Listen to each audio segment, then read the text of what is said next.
Good day, everyone. Thanks for joining me in this video. I have the statement that Ohaneze Ndigbo that they are demanding apologies from the federal government of Nigeria, and also they are demanding for 10 trillion naira because of the revelation of Babangida's book that the coup that happened is not an Igbo coup, and because of that, that is the reason why they are demanding apologies and 10 trillion. To start with, I want to categorically state that Babangida is supposed to be in jail, and it's not over for the man to be in jail. Okay, it's not over for the man to be in jail, and the man's supposed to be in jail. That is the first thing. Secondly, you see the issue of the criminal justice system in Nigeria and why Nigeria can never progress, or how Nigeria can never even come to become a great nation or anything close to a nation. Then the Farotimi wrote a book about the criminal justice system in Nigeria. He landed him in jail. But here is a criminal writing on how he annulled a legal election, only election that was conducted free and fair since the inception of this contraption called Nigeria. He annulled it. He killed a lot of people. He gave oil well illegally to people, bank licenses illegally to people. He did all sort of things, and people are hindering him today. You see the kind of generation we see ourselves. Anyway, now, I have a problem with Ohaneze Ndigbo. Right from time, Ohaneze Ndigbo doesn't represent Igbos well. How could you say you are demanding 10 trillion? What is money? What is money? Before the coup, before the war, there was a hatred that led to the pogrom that happened. Igbos were killed everywhere in Nigeria. Thank God that IBB still wrote it in his book, despite the whole controversy surrounding his book. Now, after the hatred against the Igbos, the killing against the Igbos were not safe in Nigeria at all. And not only Igbos, even people from the south, like Yorubas, were still being maltreated somehow. So that led to why we strike. Okay, I read the account of the Civil War, so I don't even need IBB's book to know that the coup was not Igbo coup. That is just the first issue there. Now, come to think about the Ohaneze statement that they need 10 trillion. It's not what Igbos want, okay? That is not what they need. The average Igbo man wants a separate nation, a separate region, where they can have or take control of their resources, their, what is it called? Their security and everything. And average Igbo man needs Biafra. You might not like the way it sounds, you might not like it, but that has been from the beginning, and you can't stop it. The political, vagabonds we have today can't stop it. What you think or you know can't stop it. The Biafra idea is like a religion. You see, when you said you want to wipe away Christians from the surface of the earth, or you want to wipe away Muslims from the surface of the earth, is something that is impossible. You can't do that. So that is the way Biafra is. Biafra is like a religion. Even people come in, people are not up to 16 years, talk to them, they know where they stand. Because the next generation is not going to be funny, okay? It's not going to be funny. Not at this time where even the reason to get angry is still coming out. I thought Ohaneze will just organize a protest and start protesting because of the revelation of IBB's book. For over the years, they have used the coup. Even people knows, Obasanjo, all these people, they know that it was not an Igbo coup. Because these people, they just want to hang Igbos. They said it's an Igbo coup. Because of this, Igbo man will not rule the nation. Whenever Igbo man wants to get to the power, do this. Make sure Igbo man don't get to the power. And the hatred is still on till today. And that is why this country can never be won. People don't like the way we talk, but you can't stop it, because no matter how the lies last, the truth will always come to the limelight. And you can see that, and there was a counter coup after the first coup that led to the massacres of Igbos. Tell me, the person that led the first coup, they call him Kaduna and Zogun, that he is an Igbo man. He is not an Igbo man. Apart from that, his parents are from Okpanam today in Delta State. The man was born and brought up in Kaduna, and his name is even Kaduna Ezogun. And he speaks Hausa language fluently. He don't speak Igbo language very well. So what made him Igbo? These are the things that people don't know. That is just the reason why history is very important. So the issue of this Ohaneze demanding 10 trillion is insane. It's not acceptable. The Igbos don't need money. What they need is Biafra.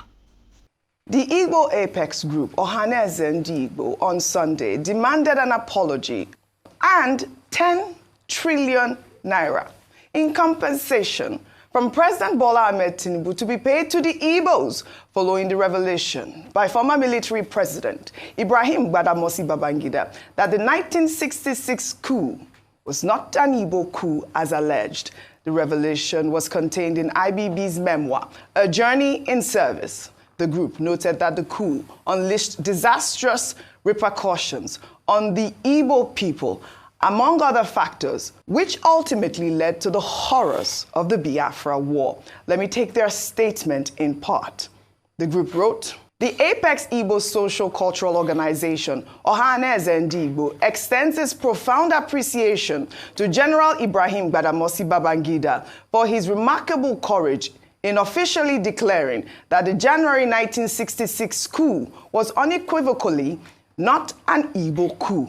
This pivotal acknowledgement is not merely a correction of historical nomenclature, but a significant moment in our collective pursuit of justice and reconciliation, signaling a potential end to the historical vindictiveness and cruelty that have been pervasive in federal government policies towards the Igbo nation. His forthright exemption of the Igbo from the egregious classification as enemies of the northern region in the aftermath of the coup is both timely and necessary, even if it arrives decades later.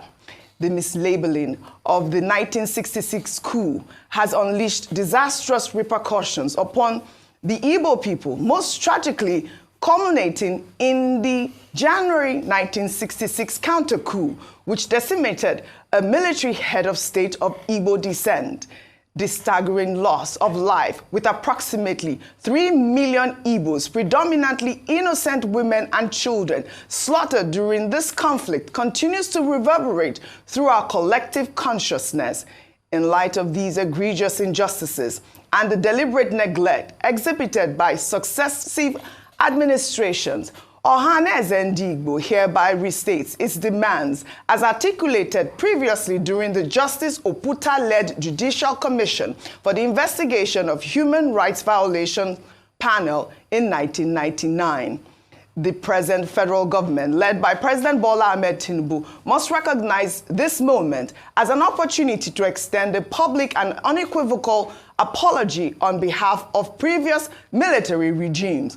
Our demand for 10 trillion naira in reparations remains steadfast. This figure is not arbitrary, but a symbolic recognition of the indelible losses the Igbo people have endured. The time has come for true acknowledgement of these historical wrongs, which can only be rectified through reparations and sincere apologies. I mean, this was a detailed statement, and there's been a lot of reactions since that excerpt of IBB's memoir came out, where he debunked or dismissed the fact that the 1966 coup was an Igbo coup. A quick comment before I take some reactions. Oji, IBB did not need to write in his book that it was not an Igbo coup before I had known that it was not an Igbo coup. Mm-hmm. For references, I have read, if not my last count, over 10 to 15 books on the war and what happened around that time. One of the most updated one that was not really biased was Centaure's account of the Nigerian Civil War. I've read Philip Evio's account, The Cage Bird Sings. I've read, Frederick Foster. I've read many accounts. It was not an Igbo coup. There was no Igbo coup. The narrative of an Igbo coup was to be able to hang a particular ethnic group in all of that.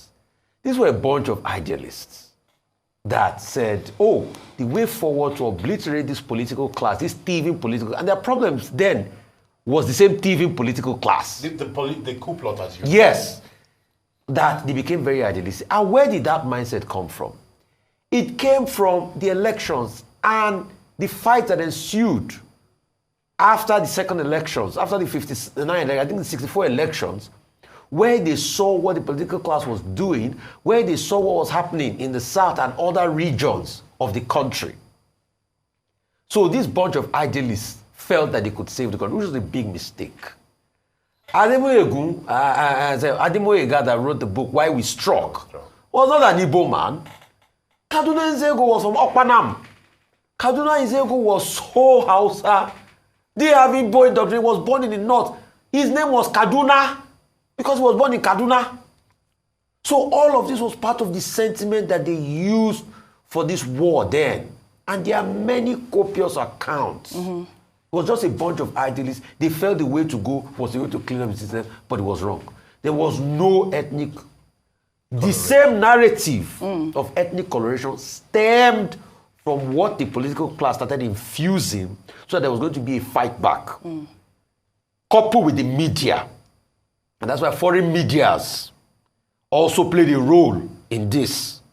And they whipped up that sentiment and it started to snowball into the anarchy. Right. In moving forward, we need to heal. We Absolutely. need to know that we are all on this table of this hurt and pain, and we should try as much as possible to fix it. And we must be able to do justice. The greatest form of reparation for me is justice. Yeah. And we must stop the marginalization against the Igbos.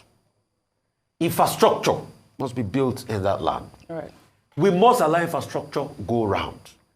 Yes, we have development commission across all regions now. There are statutory transfers to the budget. Yeah. We must be able to pump money there.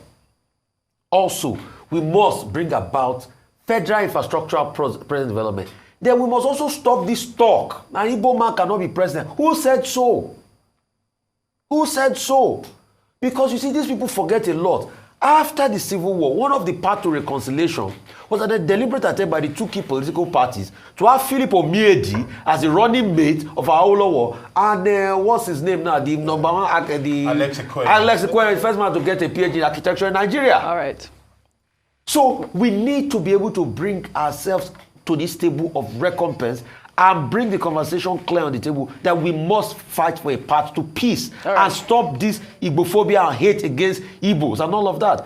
All of us must be one to make this unity work. All right, so you're up for that, compensation, the 10 trillion. I mean, there's been conversation about, how that amount of money, there should be some sort of wider consultation as to how Ohaneze arrived at that amount of money. But for me, due compensation. You believe in due compensation. A lot of federal infrastructure in the east and other parts that have been disgruntled in the country. Sustainable ones. That's what I don't know about 10 trillion. All right. But I'm all about justice. So let me take a comment that followed that story. This is from Justin Collins, who wrote, Ohaneze Ndigbo's demand for an apology and 10 trillion naira in compensation from President Tinubu following IBB's clarification about the 1966 coup underscores the Igbos' deserving recognition of their historical grievances. This call for reparation reflects the ongoing need for acknowledgement of past injustices in the nation. The 1966 coup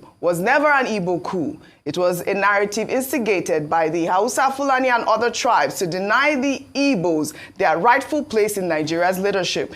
This misrepresentation has fueled decades of injustice against the Igbo people. And, that sums up the sort of conversation we're hearing from the sides of, whether or not we're going to pay reparation. Well, amidst all the revelations made in IBB's book, a historic video of the late Chief MKO Abiola's appeal to General Ibrahim Badamasi Babangida in June 1993, shortly after the annulment of the June 12 presidential election, has resurfaced online. In his address, Abiola urged Babangida to reverse the annulment and return the will of the Nigerian people, emphasizing the need for democracy and justice. Let's take a look. I must appeal to Babangida. If he really, truly loves Nigeria, he should set Nigeria free. If he becomes a civilian, as the army seems to be telling him to do now, it will make things a lot easier.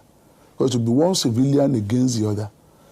A man with a loaded gun, it takes a lot of courage to confront him the way God has had to make me do in the last few days, in the last few weeks. But if he did not want a transition, why order an election All right, reactions galore. Well, Sadiq Abacha, son of the late military head of state, Sani Abacha, has defended his father following allegations that forces led by his father, who was then Chief of Defense Staff, orchestrated the annulment of June 12, when in a post on Facebook on Saturday, Sadiq praised his father's legacy and expressed confidence that history will ultimately judge him favorably. His post reads, "The man Abacha, you have always been the man they have envied with silent deceit. History shall remember you for being a better leader, no matter how much they try to put you down. As a son, I'm most proud of you today. You indeed are the man they wish they were half of." Well, Sadiq concluded his statement with, a Hausa phrase, which means whoever utters insult at a public market knows who they are intended for. I mean, this was a trending post. Ayo, you're shaking your head. It was a trending post on, and we also saw Gusu Abacha's tweet where she wrote "weakling" on X, a direct dig at IBB.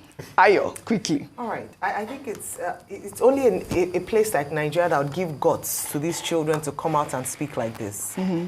And like I said earlier, even though traditionally you don't want to speak bad about your father is the best thing despite what he's done, I would still say that common sense should prevail. And maybe it speaks to the level of education or how enlightened or perhaps the part of truth about their father that they know about. Let's not even begin to speak. They say it's not good to speak ill of the dead. Yes. But it's also important to speak the fact and not rewrite history. Yes. Maybe the history he's saying will be kind to his father. Maybe after the passage of time, we'll now see a number of Nigerians gather around and give, eulogize his dad and say, let's not remember that his father was responsible for the death of a number of key Nigerians. Yes. And that a lot of people do not have their parents alive because of the actions of his father. Let us not glamorize Abacha. Beyond that, they call him the gift that keeps giving. He stole from Nigeria so much that how many years after his death we are still benefiting from the loots that he stole and still finding out more. Absolutely. Please, the Abacha family should just keep quiet and enjoy whatever it is they're enjoying and leave Nigerians to just, think of the years or try to forget the evil years of the Abacha days. That's what I would say. Well said, Ayo. There was a breakdown, 30 cents made over the, I was trending over the weekend. I mean, I wish we had that to pull up. And they broke down how much money that, Abacha had looted over the years. 30 cents did the Lord's work. And then, still counting. We're still... And what have we done with those monies in any ways? But let me... But Professor Anthony Killer, this memoir has, generated reactions. But you know what? In 2019, President Muhammadu Buhari stated that he will not write a book expressing concerns that doing so might lead him to criticize certain individuals, which he wished to avoid to prevent causing harm to their families. Let's take a look. Some people said I should write a book. I don't think I will ever write a book. Mainly, I don't want to hurt anybody. Hurting in the sense that there are certain people that I cannot resist abusing. But that hasn't got anything to do with their children and their grandchildren. So I don't want to hurt their children and grandchildren. So for the sake of their children and grandchildren, I have left them. I mean, history, we need that. I don't know why Buhari is saying he won't write a book. Ogasa, we need a book from you. Go ahead. You need a book from me. Yes. I mean, I don't know about this story. I think depends on the kind of... Go ahead. What did this prof said what? Prof, when you say you need a book of profs, that way. Yes. He wants to tell me. Go ahead. Well, I think Buhari can be accused of many things. Yes. He can be imagined as many things, but not an intellectual. Not as a writer. They are ghost writers, Professor Killer. You need even to tell a story for they can ghost write your thing. I mean, it requires some kind of mental and deep commitment to do certain things. Of course. And this were those that supported Buhari in 2015. Oh, you did? Yes, so these were people that carried Buhari for 2015. Okay, go ahead. So they are talking for the sources. Killed it. Okay. Yeah, go ahead, Prof. Go ahead, please. So I think let's leave President Buhari to do whatever he wants to do. If he writes a book, he does us a favor. If he doesn't write one, a huge favor. He does a bigger one by not writing it. So let's leave him to whatever he wants to do. What did I say about Professor Killer? Always killing it. Well, I wish we had more time on this segment.